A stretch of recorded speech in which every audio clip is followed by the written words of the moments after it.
সুপ্রভাত। কেমন আছো সবাই? আশা করছি তোমরা সবাই ভালো আছো, আর আমরাও বেশ ভালো আছি। আমার আরও একটা নতুন ব্লগে আবারও তোমাদেরকে স্বাগত জানাচ্ছি। তো ঘড়িতে এখন বাজে সকাল 7:10, আর সমস্ত বাসি কাজ শেষ হয়ে গেছে। এসে এখানে জল নিয়ে বসলাম, আর ওইদিকে চার জলটাও বসিয়ে দিয়েছি, সেটা ফুটছে। আসলে কি জানো তো, এই মুহূর্তে কেমন আছো জিজ্ঞেস করাটাও একটু কষ্টকর ব্যাপার, কারণ যে উত্তর দেবে সে তো বলবে না কি গরম, আর ভালো লাগছে না, তাই না? কিন্তু কি করব বলো, এটা যেহেতু একটা ম্যানার, তার কারণে জিজ্ঞেস করতে হয় যে কেমন আছো। এটা একটা কথার কথা আর কি বলো। তো এখানে চা জলটা ফুটে ওঠার পর দিয়ে দিলাম চিনি চা পাতা, যেরকমভাবে চা করে ঠিক সেরকমভাবেই। তো সকালবেলা প্রচণ্ড গরম না চিৎকার করে চাটা নিয়ে বসে পড়ি, কি বলো, তাই না? কিন্তু অ্যাকচুয়ালি আজকে গরমটা অনেকটাই বেশি, গতকালকে থেকেও আজকের গরমটা একটু বেশি। যত দিন যাচ্ছে না, গরম নিজে নিজে রেকর্ড বানাচ্ছে, আর সেই রেকর্ড ব্রেক করছে। কি করা যায় বলো? আমাদের তো বেঁচে থাকতে গেলে খেতেই হবে, আর খাওয়ার জন্য তো রান্না করতেই হবে। আর যেহেতু রান্নাঘরের মধ্যে প্রচুর গরম, তার জন্য আমি গরম গরম কথাটা এখন বলাই বন্ধ করে দিয়েছি, জানো তো। তো চা হয়ে যাবার পর চাটা ছেঁকে নিচ্ছি। আশা করছি এই মুহূর্তে যে যেখান থেকে আমার ভিডিওটি দেখছো তারা প্রত্যেকেই ভালো আছো, প্রত্যেকেই গরমে সুস্থ আছো। এটা ভগবানের কাছে সবসময় বলি, এই গরমে যারা ঘরে আছো তাদের পাশাপাশি যারা বাইরে বেরিয়ে কাজ করছো প্রত্যেকেই ভালো থাকো, কারণ এই মুহূর্তে শরীরটাকে ফিট অ্যান্ড ফাইন রাখার জন্য একমাত্র দরকার হচ্ছে জল ঘোল এসব খেয়ে বেঁচে থাকা হচ্ছে এখনকার দিনের কাজ, তাই না? আর অনেক দিন এখানে দেখো ঘড়িতে বেজে গেছে 7:30, আর এই খাবারটা কে কে খাও একবার জানিও তো। প্রচণ্ড খিদে পেয়ে যায়, জানো তো, কেন জানি না এত খিদে পাচ্ছে। তো তার জন্য একটু মুড়ি আর গোপুসোনার লাড্ডুটা নিয়ে নিলাম চটকে, আর তার মধ্যে একটু দিয়ে দেব ভুজিয়া। তো সেটা দিয়ে ভালো করে মেখে, এটা কিন্তু খেতে অসাধারণ লাগে, জানো তো, জাস্ট অসাধারণ লাগে। তো আমরা যথারীতি ব্রেকফাস্ট সেরে এখানে চলে এলাম মিঠি আর আমার বোনের জন্য একটু ডালিয়া করে নেব। তো সেটাকে দেখো ঘি দিয়ে দিয়েছি কুকারে, আর ডালিয়ার সাথে একটু আলু কেটে নিলাম, দিয়ে দিলাম ফোড়নে 5 ফোড়ন। আর এই যে ডালিয়াটা দিয়ে এখন ভালো করে ভাজা করে তারপর জল দিয়ে এটাকে ঢাকা চাপা দিয়ে দেবো। অবশ্যই একটু আদা, একটু কাঁচা লঙ্কা তো দেবই, কারণ মেয়ে আবার একদম ঝাল ছাড়া আমার খেতে পারে না। ঝাল ছাড়া খাবার দিলে বলে যে এটা তো ছোটোদের খাবার, আমি কি এখনও ছোট আছি নাকি? তো অল্প একটু ঝাল সে খেতে পারে, তার জন্য একটা কাঁচা লঙ্কাকে হাফ করে কেটে দিয়ে দিলাম। এবার ভালো করে ভাজা করে জলটা দিয়ে বাস 2খানা সিটি দিলেই রেডি হয়ে যাবে আমার ডালিয়া। আর মেয়ে এই ডালিয়াটা খেতে খুবই ভালোবাসে, তার জন্য ওর জন্য সকালবেলা করি ডালিয়া বা ওটস, কিছু তো একটা অবশ্যই করে দিতে হয়, কারণ বাচ্চারা এখন, আমার মেয়ে এখন এমন একটা স্টেজে আছে যে তার একটু পরপর ক্ষণেই খিদে পাবে, সেটা স্বাভাবিক, তাই না? তার জন্য ওকে ওর পেটটা ভরিয়ে রাখার চেষ্টা করি, একটু করে খায়, তবে একটু পরপর পেটটা ভরিয়ে রাখার চেষ্টা করি। সেটা জুস বলো বা ঘোল বলো, যা দিয়ে পারা যায় ভাই। এখন বাচ্চার পেটটা ভর্তি করে রাখার, বাচ্চার শরীরটা ঠান্ডা রাখে, এটাই হচ্ছে মায়েদের মেইন কাজ, তাই না? তো আমার মেয়ের জন্য আমি নিয়ে নিলাম, মাকে বললাম যে বোনোর জন্য নিয়ে নাও। আর মা আমাদের জন্য ঘোল বানিয়ে নিয়ে এসেছে টক দই দিয়ে, হাফ হাঁড়ি টক দই পেতেছিলাম, তো সেটাতে মা চিনি লবণ দিয়ে ভালো করে ঘোল বানিয়ে দিয়েছে, তো লেবুটা দেওয়া হয়নি। আর এটা হচ্ছে দুপুর, তখন কয়টা বাজে, প্রায় 12:30 বাজে। মেয়েকে এখানে ওয়াটারমেলনটা একটু জুস করে দিলাম, কারণ বললাম না বাচ্চাদের শরীরটা এখন যতটুকু হাইড্রেট রাখা যায় তাই হচ্ছে মেইন ব্যাপার, তাই না? তো রান্নাবান্না দেখো, রান্নাঘরের সমস্ত কাজ সেরে তারপর স্নানে গেছিলাম, জানো তো।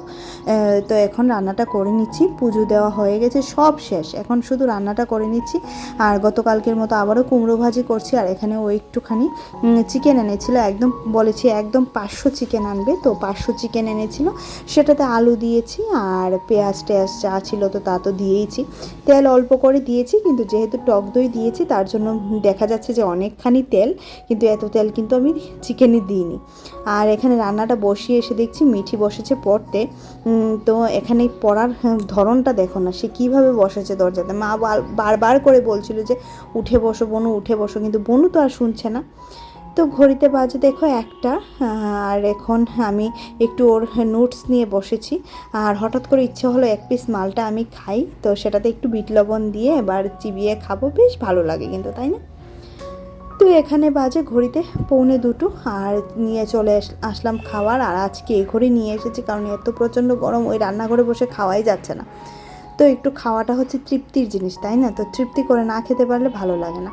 তো চিকেন হয়েছিল, কুমড়ো ভাজি হয়েছিল, সজনে তরকারি হয়েছিল, আর মায়ের জন্য মাছ ভাজা, যেহেতু আমার মা চিকেন মাটন কিছুই খায় না তার জন্য। গুড ইভিনিং ফ্রেন্ডস, এটা হচ্ছে সন্ধ্যাবেলা। গিয়েছিলাম গোপু সোনার জন্য মিষ্টি আনতে। তো আমার হঠাৎ ইচ্ছে করলো একটা ফিরনি খাবো, তো ফিরনি আর ওর বাবা একটা রসগোল্লা খেয়ে আমরা বাড়িতে চলে যাব। আর বেরুলে দেখবে আগে খুব না, যখন প্রথম গ্রাম থেকে উঠে শহরে এসেছিলাম তখন খুব ইচ্ছে করতো যে কিছু একটা খাই টাউনে, মানে বেরুলেই ইচ্ছে করতো এটা খাই ওইটা খাই। কিন্তু এখন এমন হয়েছে জানো, খাওয়ার চোখের সামনে দেখলেও খেতে ইচ্ছে করে না। বিশেষ করে এগ রোল, বিরিয়ানি, এসব তো মানে আমার খেতেই একদম ইচ্ছে করে না। তার জন্য ননদের বর যখনই আসে বলে কী আনবো তোমার জন্য টিফিনে, বলো, তুমি তো কিছুই খেতে চাও না। আমার মানে এসব ভালোই লাগে না। আগে খুব ভালো লাগতো একটা সময়, কিন্তু ভালো লাগে না। আর যেহেতু আমার মানে দেখো এখানে মা মশা প্রচণ্ড, তো মা মশার ব্যাটটা নিয়ে ঘুরছে কোথায় মশা পাবে, আর মা চট করে এটাকে শিকার করবে। তো মার অবস্থা দেখো, এবার ফ্রিজের উপর গিয়ে খুঁজছে মশা ওখানে আছে নাকি। প্রথমে টেবিলের নিচে দেখলো মশা আছে নাকি, যেই বললাম যে আমি ক্যামেরা অন করেছি তো মা যথারীতি সরে গেছেন। আর এখানে মা জল নিয়ে নিয়েছে, আর আজকে মা খাবে একদম জল দিয়ে লেবু দিয়ে চটকে ভাত খাবে। মার শরীর নাকি প্রচণ্ড গরম হয়ে আছে। অ্যাকচুয়ালি ঠিক গো, আমাদের এই ঘরে যে মানে ঘরে যে ঘুমায় প্রচণ্ড গরম লাগে জানো তো মা। আর আমার মা যেহেতু হাই প্রেশার রোগী, মা খুব বেশি একটা তামঝামওয়ালা তরকারি খেতে চায় না। ম্যাক্সিমাম টাইমে মা বলে জল দিয়ে কচলে খেয়ে নেব, সেটাই আমার ভালো লাগে। তো দেখো যে যেরকমভাবে খেতে চায় ঠিক সেরকমভাবেই খাওয়াটা দরকার, তাই না? আর বোন আর মা দেখো এখানে বুঝি আমার ঘরে দা ছিল না, মা এটাকে লেবুটাকে মানে হাত দিয়েই কেটে নিচ্ছে। ও উস্তাদ, একদম সব পারে জানো তো। আর ভাত বাড়াবাড়ি হয়ে গেছে, এবার তরকারি পাতি নিয়ে খাওয়া দাওয়া করে নেব।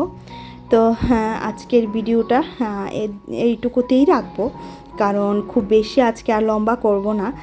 কারণ বেশি বড় ভিডিও তোমরাও দেখতে চাও না, আর আমার খুব বেশি বড় ভিডিও এডিট করার মতো সময় নেই জানো তো। যেহেতু আমি ডেইলি তোমাদের সাথে আমার লাইফের আপডেটটা দিচ্ছি, তার জন্যই আমি ছোট করেই ভিডিওগুলো শেয়ার করি। আর যখনই সারাদিনে আমার প্রচুর খাটনি থাকে জানো তো। গোপু সোনার 3 বেলা করে সেবা দেওয়া, তারপর ঘর মোছা, বাসন মাজা, কাপড় কাচা, রান্নাঘরের সমস্ত কাজ করা, সেগুলি যদি আমি তোমাদেরকে একটা ব্লগে দেখাতে চাই না, তখন যেটা 24 ঘন্টার ব্লগই হয়ে যাবে তোমাদের সাথে জানো তো। তার জন্য আমি সব কাজগুলি দেখাই না, অল্প অল্প করে ঠিক যতটুকু তোমাদের ভালো লাগবে ঠিক ততটুকু করেই আমি তোমাদের দেখানোর চেষ্টা করি। আর এই যে এখানে দেখো আমার রান্নাঘরের কাজবাজ প্রায় শেষ। আর ঘরে গিয়ে দেখছি, আমি এখানে টাটাও দিয়ে দিয়েছিলাম, বাট ঘরে গিয়ে দেখছি এই বাচ্চাটা এখনও ঘুমোয়নি। কালকে থেকে তার ইন্টারনাল এক্সাম স্টার্ট। সে দেখো কি করছে, পায়ে তার নাকি পা ফেটে গেছে, তার জন্য বোরোলিন দিচ্ছে। আর এই বোরোলিন দিয়ে হাঁটবে আর সারা ঘরটা কীরকম চিটচিটে করবে তেলের মতো জানো তো। ঘড়িতে কয়টা বাজে সেটাও তোমরা অবশ্যই দেখে নাও, দেখাচ্ছি তোমাদেরকে। আর এই যে ঘড়িতে বাজে 11টা বাজতে 20 মিনিট বাকি। তো চলো আজকের মতো আমার ভিডিওটা এইটুকুই। ভিডিওতে যদি তোমাদের কিছু ভালো লাগে লাইক করে দিও, কমেন্ট করে দিও, অবশ্যই আমার চ্যানেলটা সাবস্ক্রাইব করে দিও। আর যারা যারা কাজগুলি করে রেখেছো তাদেরকে অসংখ্য ধন্যবাদ। তো চলো tata, bye bye, good night.